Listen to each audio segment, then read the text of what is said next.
Bienvenidos, extraños y extrañas. Entrad libremente por vuestra propia voluntad y dejad parte de la felicidad que traéis. Mi nombre es Estela Nayad y hoy vamos a hablar del caso de Alan Menzies. Alan se obsesionó con el personaje de Akasha de la película La Reina de los Condenados. Decía verla, escuchar su voz y que recibía órdenes de Akasha de matar para poder convertirse en un poderoso vampiro. Intrigados, acompañadme en esta misteriosa historia. Pero antes no olvidéis suscribiros a mi canal para ver más vídeos como este, darle a la campanita de notificaciones para que os avise cuando subo un nuevo vídeo y seguidme en mis redes sociales. Bajad las luces, subid el volumen y ahora sí, comenzamos. El caso de Alan Menzies.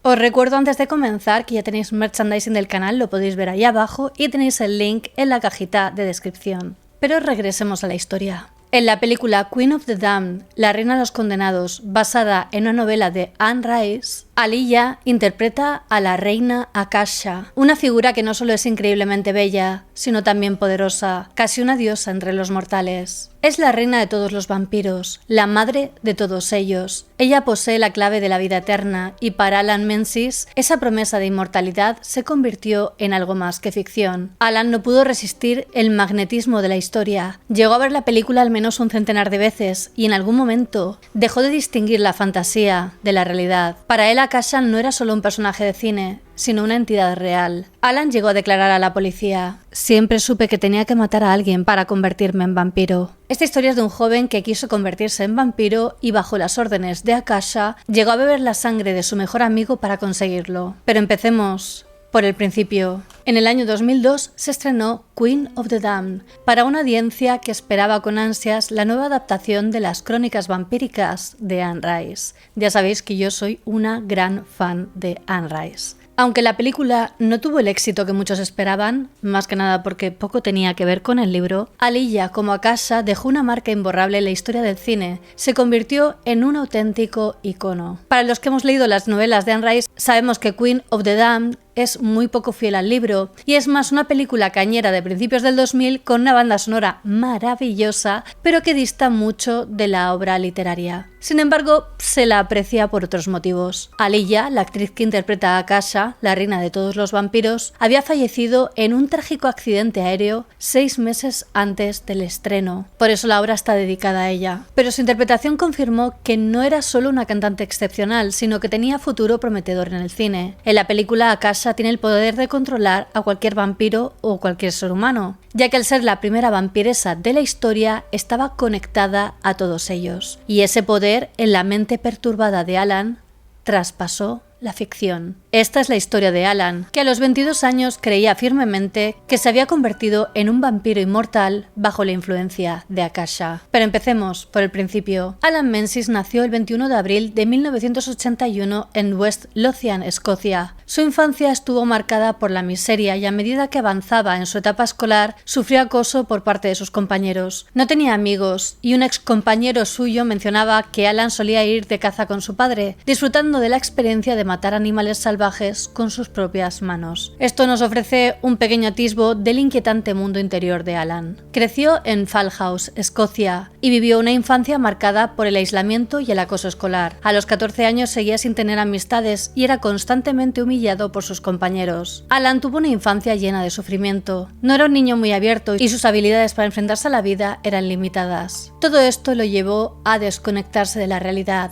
Las películas y los videojuegos se convirtieron en su refugio, eligiendo con frecuencia contenido violento y perturbador. Algunas personas, como Alan, parecen más vulnerables a la influencia de contenido extremo. En su caso, el consumo excesivo de material violento, sumado con su soledad, lo llevó a obsesionarse con figuras siniestras como los asesinos en serie y personajes terribles de la historia. Estos individuos, que habían ejercido poder absoluto sobre otras personas, se convirtieron en sus ídolos. Como marginado social, Alan deseaba tener ese mismo control y poder. Sin embargo, sus compañeros de clase no le permitían encajar. Era diferente y en su entorno escolar, ser diferente te convierte en un blanco fácil. La desesperación de Alan lo llevó a un punto oscuro. Llegó a llevar una soga a la escuela y la mostró a un compañero de clase, un gesto claro de su profunda infelicidad. De alguna manera culpaba a los demás de su sufrimiento, pero algo cambió en Alan. En lugar de rendirse, decidió luchar. Lo que comenzó como una fantasía oscura pronto se convirtió en un acto atroz que dejó a todos perplejos. Un día decidió que ya no soportarían más humillaciones. Decidió contraatacar. Cuando alguien se siente humillado y avergonzado en un entorno público, ese dolor puede ser el desencadenante para buscar venganza. Y Alan, al darse cuenta de que necesitaba restablecer su posición frente a sus compañeros, tomó una decisión que lo cambiaría todo. Siguió asistiendo a la escuela, enfrentándose a sus acosadores día tras día, hasta que un día llevó un cuchillo consigo. Cuando uno de sus acosadores se le acercó, en lugar de responder con palabras o puños, Alan decidió sacar el arma. En un intento de defenderse, Alan sacó un cuchillo de caza de 9 pulgadas y, según sus propias palabras, lo utilizó para resolver su problema. Este momento marcó un antes y un después en su vida escolar. De repente Alan ya no era el chico del que todos se reían, sino el que había atacado a alguien. Durante un breve tiempo, Alan experimentó el poder y el control que había estado buscando durante tanto tiempo. Pero esa sensación de poder fue efímera. El acosador sobrevivió a sus heridas y Alan fue arrestado por el ataque. Durante el juicio, su defensa fue la legítima defensa, alegando que había sido víctima de acoso constante. Sin embargo, un relato de la víctima ofrece una perspectiva diferente sobre el incidente. El chico afirmaba que había oído rumores sobre el cuchillo de Alan y que un día este lo retó a pelear. Al momento sintió un fuerte golpe en el costado y vio cómo el arma se dirigía hacia su pecho, logrando bloquearlo con el brazo. Pero el daño ya estaba hecho. La hoja había penetrado 2 pulgadas en su pecho. La pregunta que surge aquí es si Alan era simplemente un producto de su entorno. ¿Qué nivel de justificación podría tener alguien que ha sido intimidado día tras día? Al final, el juez lo condenó a 3 años en un centro de detención juvenil. Sin embargo, esos 3 años no hicieron nada por mejorar su situación mental. Cuando salió, Alan no era un hombre cambiado, sino más bien alguien más retraído y aislado que antes. Para muchos la experiencia en prisión es algo traumático y para Alan probablemente no fue diferente. No recibió ningún tipo de tratamiento, simplemente fue apartado de la sociedad. A los 17 años regresó a la escuela y formó una amistad con un chico llamado Thomas McKendrick. Ambos jóvenes compartían una especie de consuelo en su mutua amistad, ya que los dos se sentían socialmente inadecuados. Pronto se convirtieron en mejores amigos. Thomas no parecía preocuparse por el pasado problemático de Alan y ambos encontraron en su amistad un refugio. Esta relación, aunque frágil, ofrecía a Alan un abismo de conexión en un mundo que lo había tratado con dureza. Una noche, mientras estaban juntos, Thomas presentó a Alan una película que cambiaría por completo el rumbo de su vida. Fue durante ese periodo que Thomas presentó Queen of the Damned, la reina de los condenados, un clásico del 2002 protagonizado por la cantante Aaliyah. Alan quedó inmediatamente fascinado con la película, particularmente con el personaje de Akasha, interpretado por la cantante Aaliyah. La imagen de esta vampira poderosa y hermosa se quedó grabada en su mente. A Alan le fascinó tanto la película que pidió a Thomas que la volvieran a ver, a lo que Thomas accedió. Sin embargo, pronto se convirtió en una fascinación peligrosa. Alan empezó a obsesionarse con la película, le pidió a Thomas que se la prestara y comenzó a ver la película todos los días, llegando a comentarle a Thomas que la había visto de 3 a 4 veces en un solo día, acumulando más de un centenar de visualizaciones en cuestión de meses. La figura de la reina de los condenados lo atrapaba completamente y su obsesión crecía a medida que pasaba el tiempo. Conocía cada línea de diálogo de la película de memoria y para él Akasha no era solo un personaje, sino una entidad real que comenzó a aparecer en sus alucinaciones. Pronto Alan creyó que podía ver y escuchar a Akasha hablándole, dándole órdenes. Estaba convencido de que, si seguía sus instrucciones de terminar con alguien, se convertiría en un poderoso vampiro, adorado por todos y finalmente inmortal. Esta película, que inicialmente parecía solo una distracción, acabó por consumir su vida y su mente por completo, llevándolo a un lugar oscuro del que no había retorno. La obsesión de Alan con los vampiros y en especial con la reina de los condenados, Queen of the Damned, no tardó en alcanzar un nivel alarmante. Inspirado por el personaje de Akasha, la vampira sedienta de sangre de la famosa saga literaria de Anne Rice, Alan comenzó a perderse en una fantasía donde él también podría convertirse en inmortal. Akasha no solo era una diosa entre los hombres, sino que en la mente de Alan también poseía la llave para la vida eterna. Alan no solo estaba fascinado por su figura, sino que parecía tener una especie de devoción distorsionada hacia ella. Creía fervientemente que su reina necesitaba un rey y estaba dispuesto a hacer cualquier cosa para ocupar ese lugar, el lugar de Enkil, incluso cometer los actos más atroces. Su obsesión por la película y por la figura de Akasha se intensificó rápidamente y para cuando cumplió los 18 años, su familia ya había notado que algo iba muy mal. Los padres de Alan comenzaron a preocuparse seriamente por el estado mental de su hijo. A menudo escuchaban gritos provenientes de su habitación o partes repetidas de la banda sonora de La Reina de los Condenados que parecían sonar sin descanso. Gritaba y reía a carcajadas con la banda sonora de la película. Cuando Alan intentó convencerles de que los vampiros existían, su familia lo desestimó, sin querer aceptar que su hijo estaba perdiendo el contacto con la realidad. Ya no se trataba solo de una afición peculiar,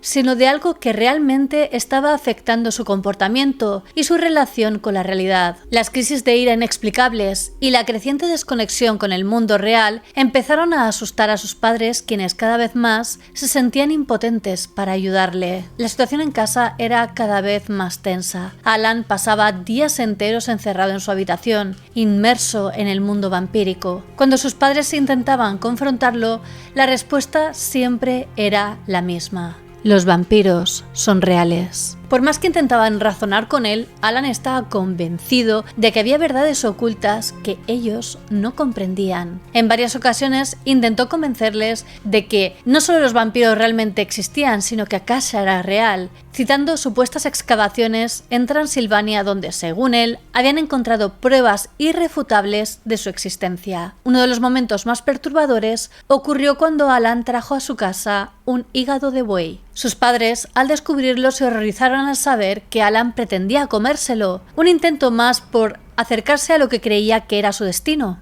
convertirse en un vampiro. Este comportamiento no solo les preocupaba, sino que les hacía ver que su hijo estaba perdiendo completamente el contacto con la realidad. La película, que había sido solo una forma de entretenimiento para otros adolescentes, se había convertido en su única verdad. Pero lo más inquietante estaba por llegar. Una noche, mientras Alan estaba en su cama, aseguró haber tenido una visión. Akasha, la reina de los vampiros, apareció ante él. En su mente, ella le ofreció la promesa de la inmortalidad. Le susurró que era el momento de convertirse en lo que siempre había deseado: un vampiro.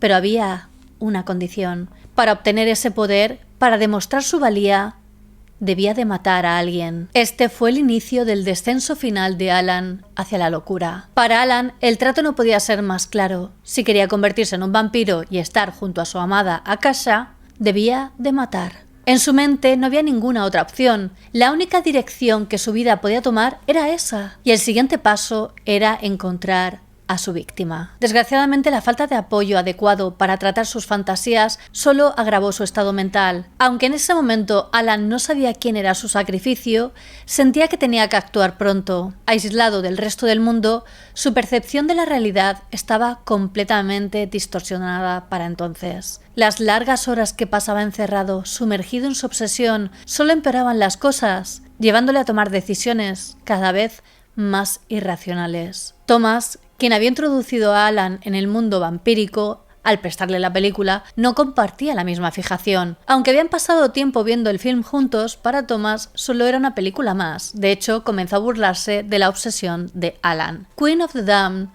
ya no le parecía interesante y pensaba que su amistad debía de evolucionar más allá de ese tema. El 11 de diciembre del 2002, Alan invitó a Thomas a su casa para ver Queen of the Damned una vez más. Pero para ese momento, Thomas ya estaba cansado de la película, por lo que sugirió ver algo diferente. Alan rechazó la idea y, en un intento de hacer que su amigo dejara de obsesionarse con la película, Thomas comenzó a hacer comentarios sarcásticos sobre Akasha, su adorada Akasha.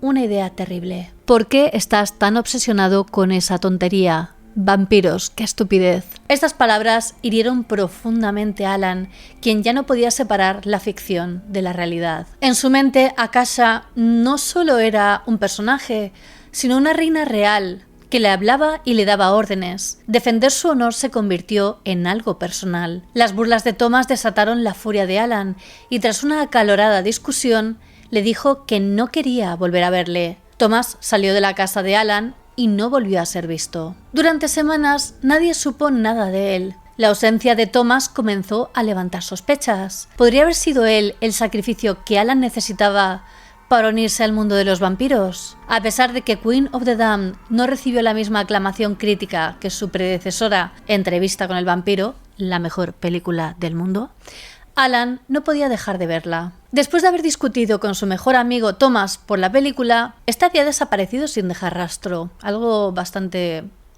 sospechoso. Las dudas empezaron a surgir. ¿Había abandonado la ciudad tras la pelea o había algo más oscuro detrás de su desaparición? Sin ninguna señal de Thomas, sus padres comenzaron a preocuparse seriamente y decidieron llamar a la policía. Era completamente natural que estuvieran alarmados. Su hijo no había vuelto a casa y la última vez que lo vieron fue cuando salió a ver a Alan. La policía comenzó su investigación en la casa de Alan, ya que él fue la última persona en ver a Thomas con vida. Thomas no tenía muchos amigos y Alan era su principal confidente, lo que hacía lógico que la policía se dirigiera a él primero. Cuando se le preguntó a Alan, él afirmaba no saber nada sobre su paradero. Los agentes llegaron a la casa de Alan e inicialmente no percibieron nada sospechoso. Alan se mostró cooperativo y les contó que efectivamente había tenido una discusión con Thomas, pero que después de la pelea este se fue y no había vuelto a saber nada de él. La policía por el momento no encontró motivos para dudar de su versión y la investigación quedó en pausa,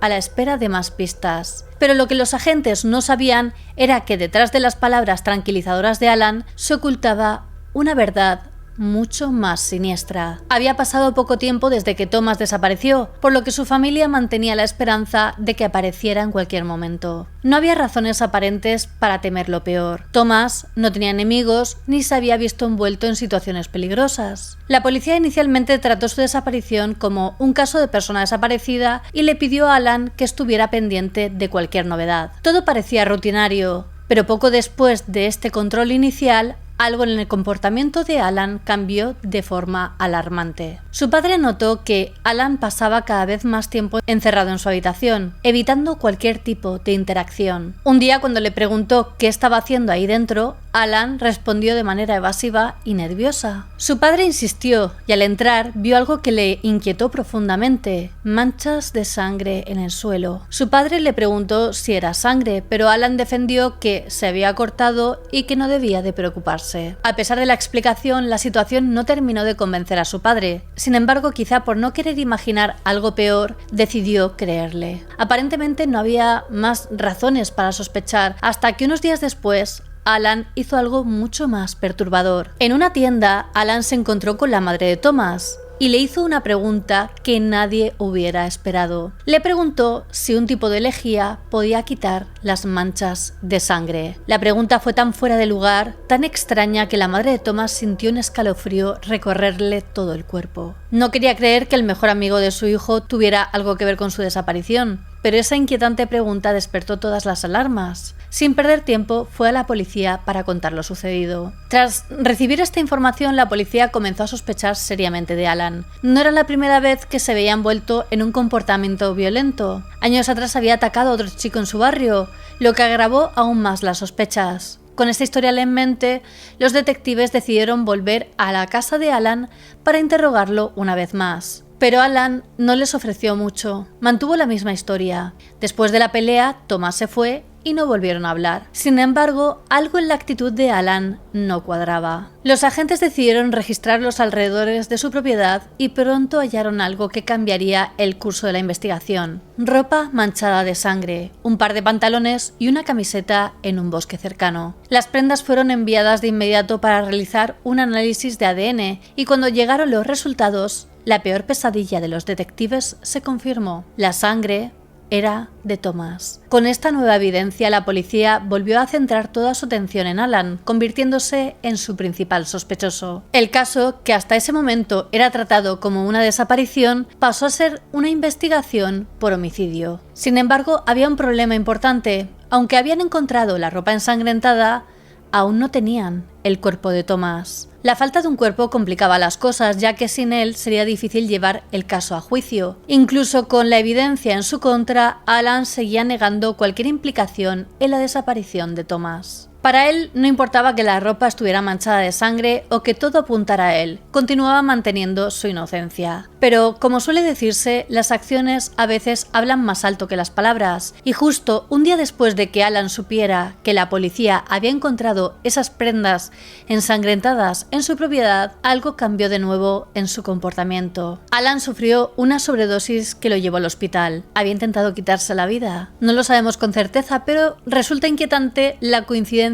entre este episodio y el descubrimiento de la evidencia clave en su propiedad. A pesar de estar en un estado crítico, Alan seguía sin confesar haber cometido ningún delito. Sin embargo, parecía que su tiempo se estaba agotando. Era como si intentara escapar de lo inevitable, bloqueando los hechos y el inminente interrogatorio policial. 5 semanas después de la desaparición de Thomas, la investigación finalmente recibió un giro importante. Un equipo de búsqueda, inspeccionando los alrededores de la casa de Alan, hizo un terrible descubrimiento: una tumba poco profunda donde encontraron el cuerpo de un joven que coincidía con la descripción de Thomas. Aunque el estado en el que estaba el cuerpo dificultaba la identificación inmediata, las pruebas posteriores confirmaron lo que todos temían. Era el cuerpo de Thomas. La autopsia reveló una escena escalofriante. Thomas había sido apuñalado más de 20 veces, un claro caso de ensañamiento, una violencia excesiva que iba más allá de lo necesario para acabar con su vida. Además, su cabeza, por algún motivo que podría ser rabia, había sido golpeada repetidamente. La pregunta que surgía ahora era: ¿por qué alguien querría asesinar a Thomas de esta manera tan salvaje? Con todas las pruebas apuntando hacia Alan, la policía no perdió tiempo en arrestarlo por el asesinato de su amigo. Y esta vez, en custodia policial, Alan comenzó a cambiar su historia. Al ser interrogado, Alan les confesó a los investigadores algo que parecía sacado de una película de terror. Decía haber tenido visiones de vampiros y haber sido visitado por Akasha, la reina de los vampiros. Alan creía que tras haber matado a una víctima, él mismo se había transformado en un vampiro inmortal. Sabía que tenía que matar a alguien para convertirme en vampiro, dijo Alan sin inmutarse. Para él, la fantasía de la película había trascendido la ficción. En su mente, Akasha no era solo un personaje de cine, sino una figura real que le había prometido la vida eterna a cambio de un sacrificio. A pesar de que la mayoría de las personas ven películas como una forma de escapar de la realidad, Alan no pudo hacer esa distinción. No veía a Akasha como un ser ficticio, sino como una diosa que le ofrecía un poder inmortal. Las declaraciones de Alan dejaron a la policía perpleja. Para ellos era la primera vez que escuchaban una historia tan retorcida, y aunque su confesión resolvía el misterio de la desaparición de Thomas, seguía sin explicar por qué Alan,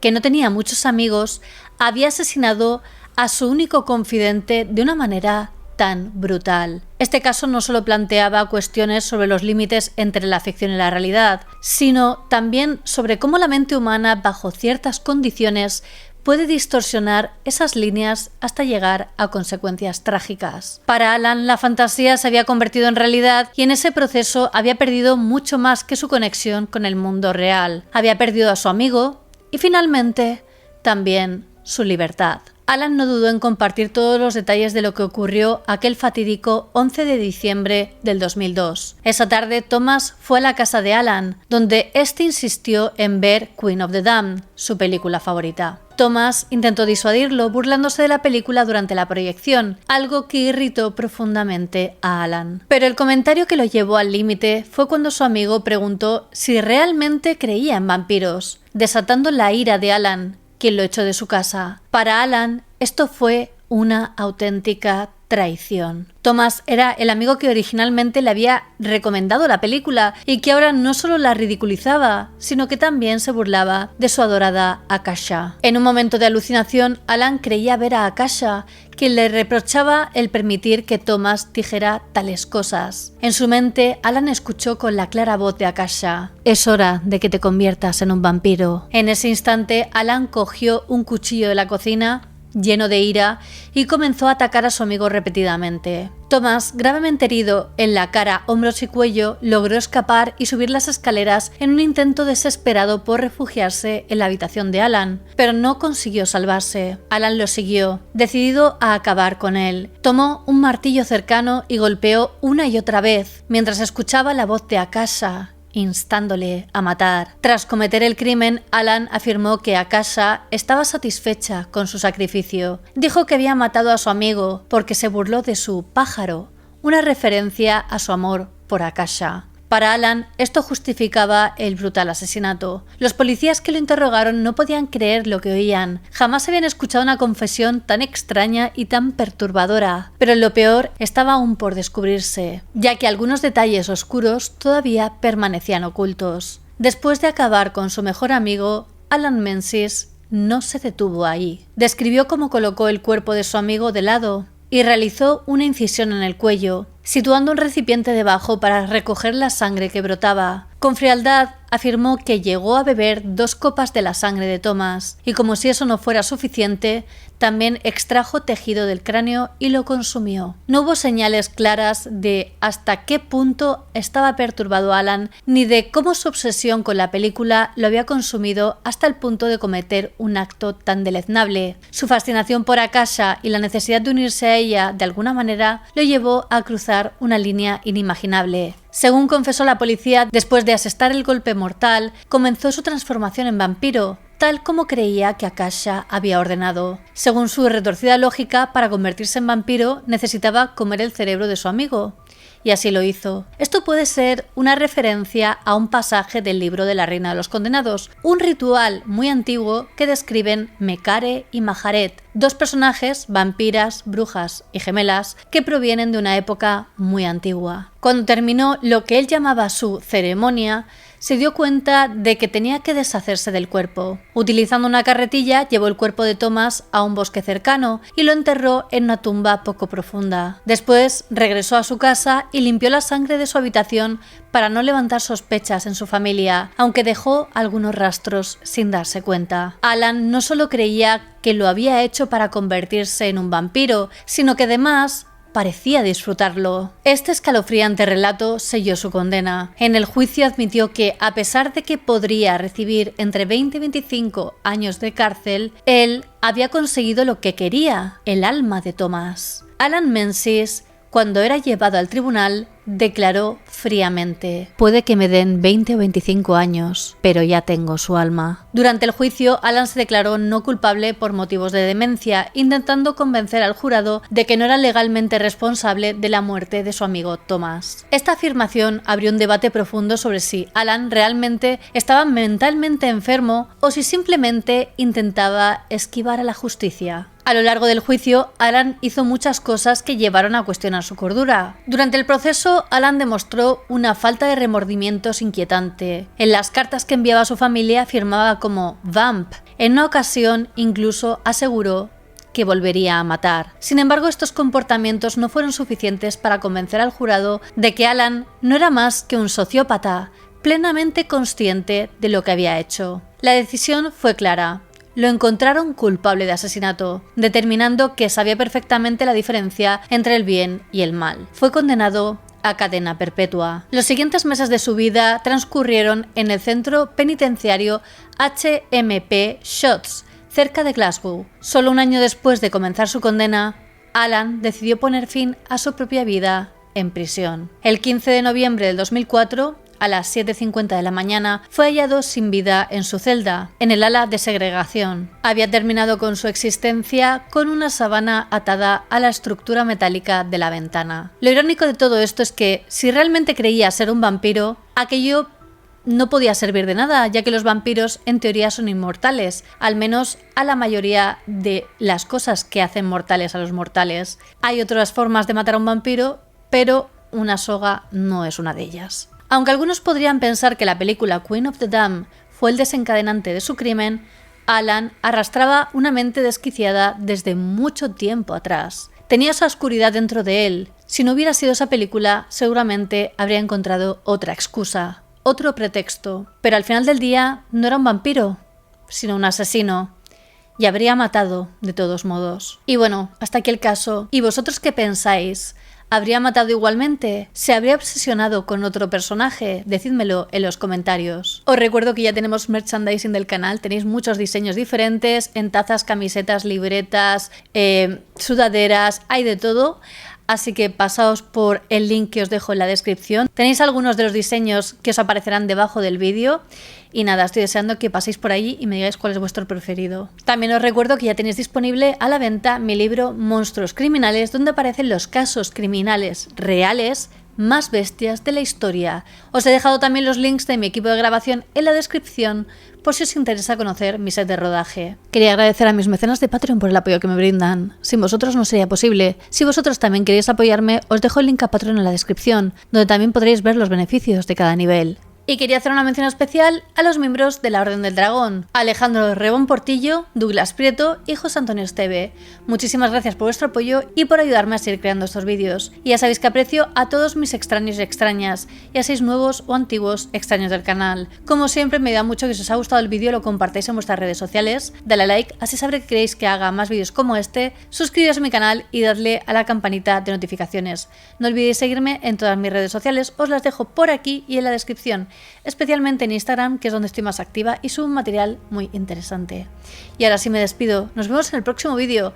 Recordad que subo nuevos vídeos cada semana. ¡Hasta pronto!